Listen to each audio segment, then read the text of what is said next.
Hello, thank you so much for joining me on this video. I am sure you want to know the answers I have for Lisa with all the little problems she has had.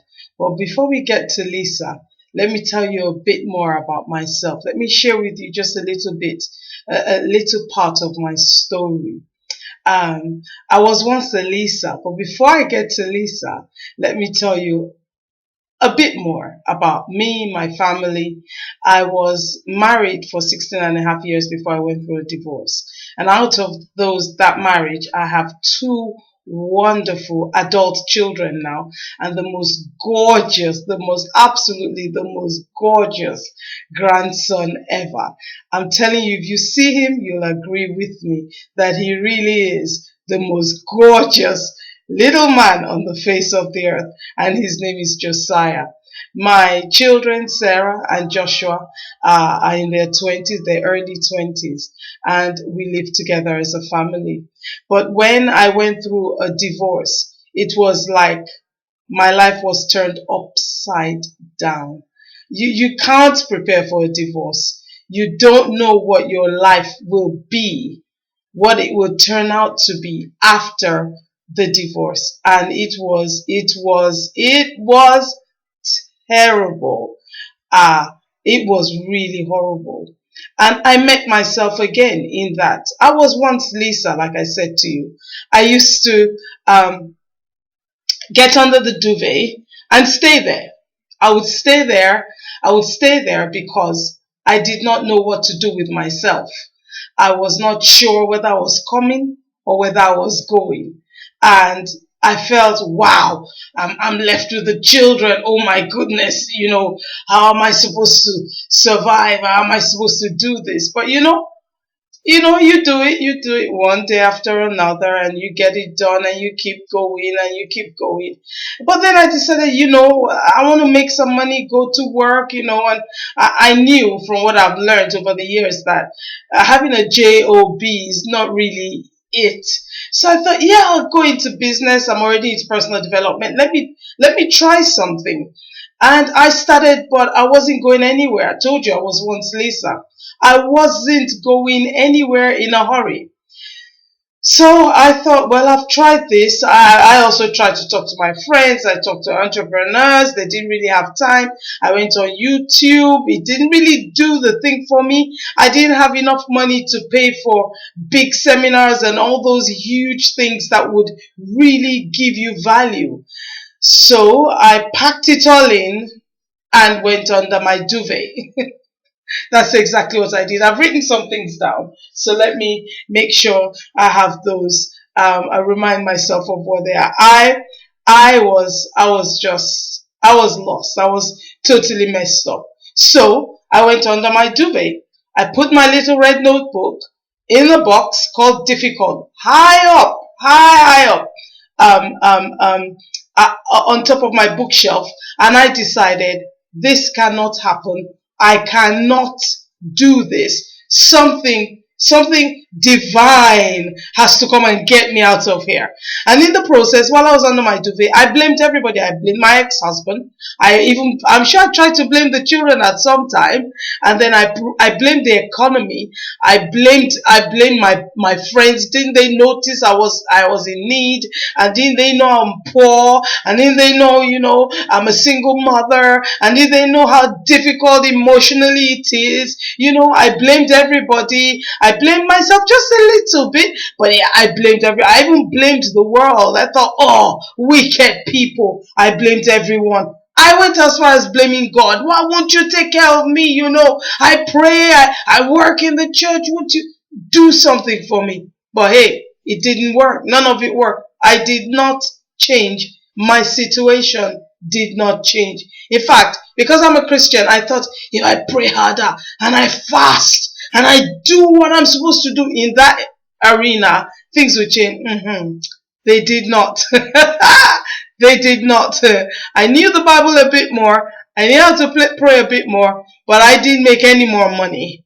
I did not get better financially. I did not get better intellectually. Spiritually, yeah, but I needed to be better financially, intellectually, and all the other alleys that you can imagine.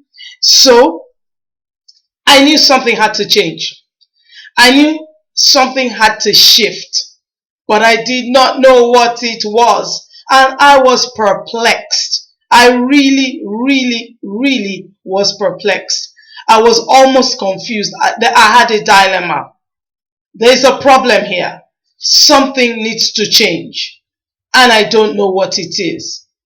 I felt if someone prays for me, it would change. But you see, I've been praying for so much. It made no difference. Just no difference. There's the euphoria at the beginning. Oh, yeah. And then, you're back to where you were. Before you went there, you're probably in a worse place.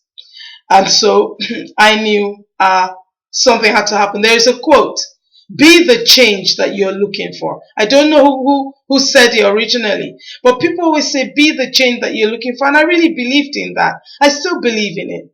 If you want change, then be that change. Because when you're busy going about being that change, others can see you, they'll watch you, and they'll copy you. They'll model what you are doing. So you be that change, and change will come. But I did not know how to do it. And then I had a problem. I got to a point where, yes, I was ready to make a change, but I was not willing to make the change. I'm sure you'd like to know why. I mean, this is me. I wanted a change in my life. I wanted difference. I didn't want to stay under the duvet anymore because nothing was happening under the duvet except keeping me warm. And I didn't want to stay warm for that long anyway. I mean, what's the point being warm and poor? Being warm and not achieving anything. Being warm and not doing much, You have children who are looking, and they were teenagers then when I separated from my husband. They're watching me. I'm supposed to be this example. And what kind of example is a mom who stays under a duvet? I didn't work. My husband and I then had agreed that I'll stay home and take care of the children. So they were still in secondary school then, still going through towards GCSE. So I was home.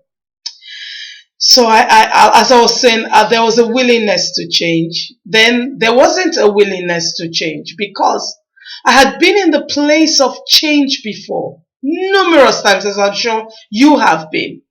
And I realized that I would change for a short while, and after that, I will not be able to sustain it. I'll go right back to where I was before, and in a worse place. It was horrible. I couldn't stand it. It was simply nonsense. I couldn't take it. So I thought to myself, okay, you know what?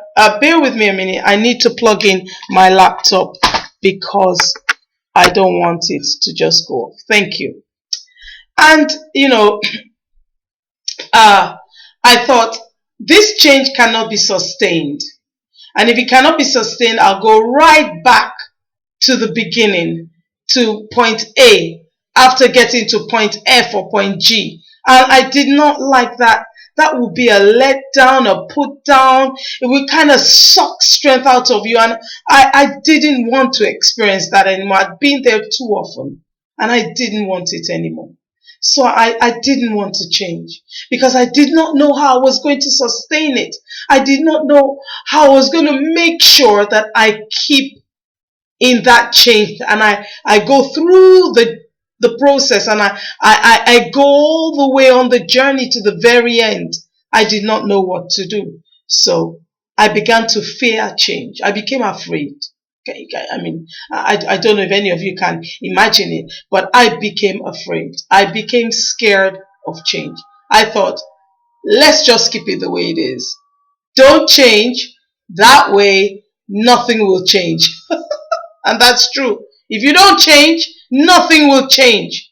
If you don't change the way you eat, it won't change. The way you think, it won't change. How you dress, what you wear, how you sleep, when you sleep, how long you sleep for, it won't change. What you eat, how much you eat, that won't change either. If you don't change, it won't change. So I stayed there under the duvet, being warm, but poor, warm, and a failure, warm, and uncomfortable in my skin, but I was still warm. I mean, can you imagine that? I was warm. but nothing was changing around me. I needed help. I have another quote. It's in my notebook here. It says, it's a quote by Jim Rohn. It says, what we ponder and think upon determines the course of our lives. And any day we wish, we can discipline ourselves to change it. Let me say that again. What we ponder and think upon determines the course of our lives. And any day we wish, we can discipline ourselves to change it. So we know it takes discipline, but it is possible to make a change. And so I had to move. I'm telling you, we were so poor. You need to ask my children if any of you knows them. We were so poor that I couldn't buy milk into the house. How much more bread?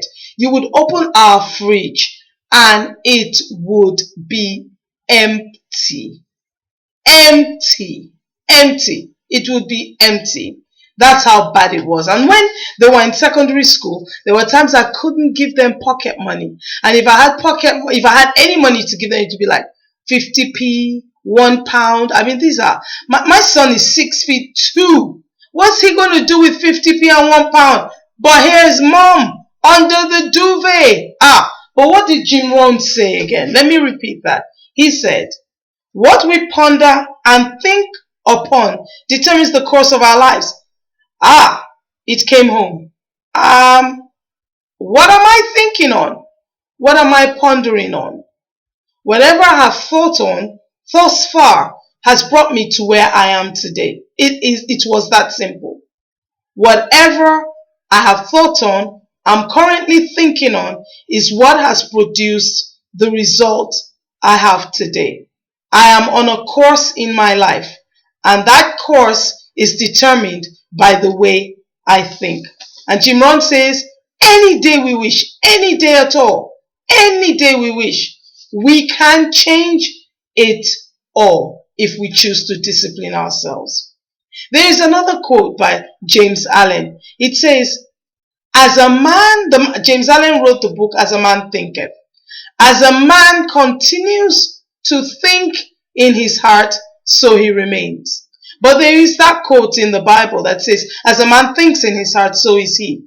But James Allen carried on and said, and as if you continue to think a particular way, you remain that way. So let's take the first one. As a man thinks in his heart, so is he. You are not what you eat. You are not what you drink. You are what you think. Let's look at this little chart behind me. It says, we are not what we eat, and neither are we a result of our genes. Because many of us think, oh wow, but my mother had it, so I'm going to have it. My father had it, so I'm going to have it. My mother said her mother had it, so that means it goes down the line of the females in the family. So that means I'm going to have it. No, that's not written anywhere. It's actually not right, even scientifically. It isn't. The doctors will look.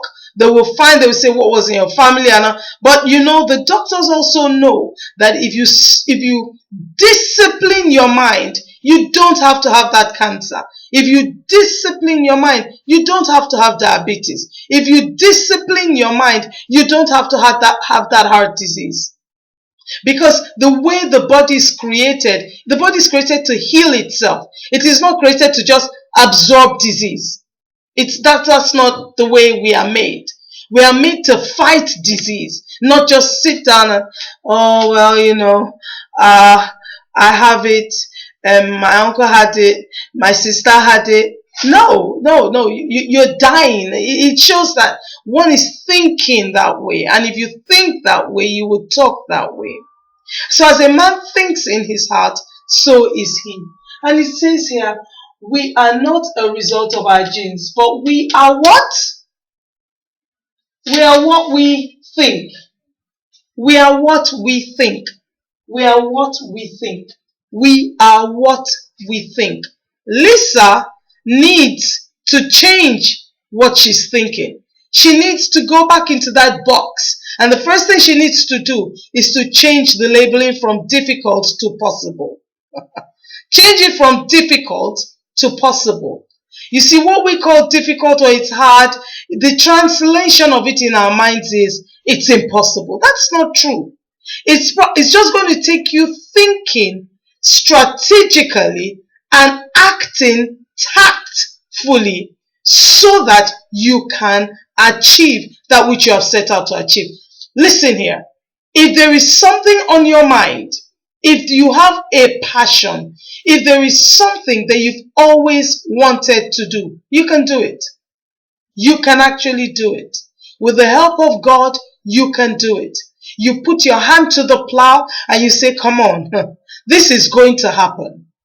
You do whatever you need to do in terms of doing your due diligence, talking to the people that know, looking for someone that's been there and done it to model, increasing yourself intellectually in that which you've chosen to do. You will do it and you will achieve it. All you have to do is to change the way you think. For as a man thinks in his heart, so is he. That's why I'm the founder of How to Think. There is a how of thinking. So if you want to achieve, maybe you want to, I don't know what example is there. You want to start a business like I have. And everyone's telling you, it's difficult. The economy is the other. And this is the best time to start a business. You know why? Because people are thinking like that. That negative thinking, that toxic thinking. It won't happen. It won't work. It will work. You go out there and go and make money from telling people it will work. You go out there and go and inspire people. Go and motivate people and tell them, well, I've started it. It will work. And it is working for me. Come follow me. Let me show you what to do. It's one of the best times to actually start a business where you will help other people and you will share with them what you know and where you've been and how you are succeeding at what you're doing. So I had to become intentionally aware of my thoughts. I couldn't just be there anymore. I had to become intentionally aware of my thoughts. I had to, as it were, follow my thought processes. Not just think and let it be there. I had to be intentional about what I thought about. And something else I found was I became intentional about what I heard, about the people that surrounded me, the people I call friends, acquaintances. I had to be careful of who they were because they would speak. They had opinions. They had influence. I started to withdraw because I wanted to become a particular person. I wanted change. And I knew if I stayed around people who were constantly saying negative things and doing negative things and putting themselves down. Dr. Caroline Leaf, she calls it toxic thinking. And so when something is toxic, it will hurt you. It will hurt you eventually. It will hurt you. It will damage you. Our thoughts are things. That's what she says. They can damage us. In fact, the brain goes through something called neuroplasticity. Neuroplasticity means the ability to change. So neuro means the neurons, the brain. Plasticity means change. So you can change the structure of your brain depending on what you are thinking, how you are thinking, what you are thinking on. You actually can. And that determines the functionality of your brain. Now, the brain is the only organ in the body that does not age. So it actually gets better with use. So can you imagine if you are constantly thinking right, if you are constantly thinking high, you are making your brain better. It says, we understand from the scientists that we use less than 10% of the capacity of our brain. Can you imagine if we engaged ourselves in good thinking? In thinking that will move us from point A to point B. I mean, for example, there's a great example I constantly have. I don't know, many of you out there, maybe you listen to personal development trainers, and you've bought maybe their DVDs, their CDs, or maybe you want to learn to sew and you've bought a CD, a DVD, or maybe you want to learn to play football and you've gone out there and you've gone to pay for training of any kind. And you come back with the CD, DVD, you go out for training once, twice, thrice, maybe 5 times over 5 weeks. And you're listening to your CDs, your DVDs, and then you begin to say, oh, it's not working. Because you probably hit a snag. Oh, it's not working. I've paid all that money and it's not working. Is my guarantee time over? It's 31 days today. I can't get my money back. And then you get really angry. It's not working. When did it stop working? When you start to think that it's not working. That's when it stopped working. Because you see, when you hit a snag, you have 2 choices. Either to believe that it's not working, or that there is a way round, over, through, under the snag to ensure that it works. Why should it be that other people succeed and you don't? What do they have and what are they doing that you are not doing that's causing them to succeed? It's the question you need to ask yourself. It would be a really wicked God to have created some people for success and some people for failure. That would be a really, really wicked God. It's like being a parent and you say, you have 2 children and you go, oh, you are dumb and you are smart. That is a wicked thing to do. So I don't believe God created some of us smart and some of us dumb. I believe He created us all equally. It's what you do with what you have that determines what you get. It's how you think that you become. How you think. So I created a template in my journey called POTS, SOTS, ROTS, and AOTS. And I'm sure you're wondering what that means. What that means is POTS, problem-oriented thinking, SOTS, or thoughts, solution-oriented thoughts, ROTS, results-oriented thoughts, and AOTS, action-oriented thoughts. Many times we think the problem, and if you think the problem, you're just going to stay at the foot of that mountain because the problem is not going to go anywhere. It's not going to go anywhere. It's going to stay there. That's why I came. It's here to stay. So what are you going to do about it? Are you going to just stay there? Oh, got this problem. We don't have enough money. We don't know how we're going to do it. Oh, we've got this problem. We don't have enough money. Or you could think a solution-oriented thought.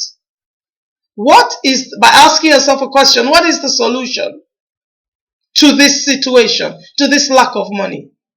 What is the solution? The solution is to get more money. How do we get more money? Well, we could go to the bank, we could go to friends and family, or we could go and sell something that will make us the money. Now, we are coming to a solution because we are thinking right. Or you could also have results-oriented thoughts. Where, okay, what result do I want? I want the money to be able to purchase a coat because it's become very cold. That is the result I want. So you are thinking it, I want a coat. But how will I get a coat when I don't have money? I need to get the money. How do I get the money? You begin to think solution-oriented thoughts. But following problem-oriented thoughts, solution-oriented thoughts, and results-oriented thoughts are action-oriented thoughts. No matter what you think, action will follow. Some form of action will follow. If you think the problem, in my case, like Lisa, I went under the duvet. That was action, wasn't it? Problem, can't make it, that's it, going to sleep under the duvet and blame everybody but myself. Solution-oriented thoughts follow and action will follow. I need to go to friends and family and see if anyone can lend me the money. So you get up, put your shoes on, get out of your house, go to your cousin's house and go get money. Go ask for money. Results-oriented thought. I want to buy a coat. Have you decided what kind of coat? Have you decided how much the coat is? That an action is going to have to follow. You get up, get out of your house and go and look in the store for the coats that are available and how much it is so that you can decide how much you need to lend. I'm sure this is making sense. You know, not Zig Ziglar. I think it was Earl Nightingale. He said, what we think about, we bring about. What we think about, we bring about. For as a man thinks in his heart, so is he. We are what we think. We are what we think. So if you want to go on a diet, as they say, which I don't really believe in, I believe in eating healthily and exercising, but don't go on a diet. But if you want to, hey, do it. If you want to go on a diet, what you eat comes as a result of what you think you want to eat. If you think, I'm really hungry, I really would like some chocolate, then you will eat it. You'll get it. But if you think otherwise, you won't go for that. You know, following what Zig Ziglar said, let me share with you something. He says, yeah, we can change who we are if we don't like it. We can change what we have if we don't want it. Yes, we can. If we can change who we are if we don't like it, and we can change what we have if we don't want it, simply by changing the way that we think.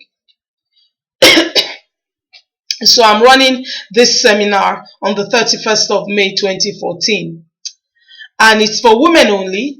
It's under one of my How to Think sectors called Women Inspired, and I have entitled it Inspired Women Live Inspired Lives. Inspired women live inspired lives. If you do not know how to think, you cannot be inspired and you cannot live an inspired life. I am going to bring up another video after this one, and you will know about. I will send it to you, and there I'll be sharing with you the word attitude. I have created an acronym with the letters that make up the word attitude, and I'm going to share with you how that word attitude relates to how we think and success in life. So once I open up the doors for attending this seminar, it's a women's only seminar. I hope you'll be one of those that will be sharing that day with me. And so I really appreciate your time. I hope I have added value to you today, and I look forward to inspiring you that bit more very soon. You have a lovely day. God bless. Bye-bye.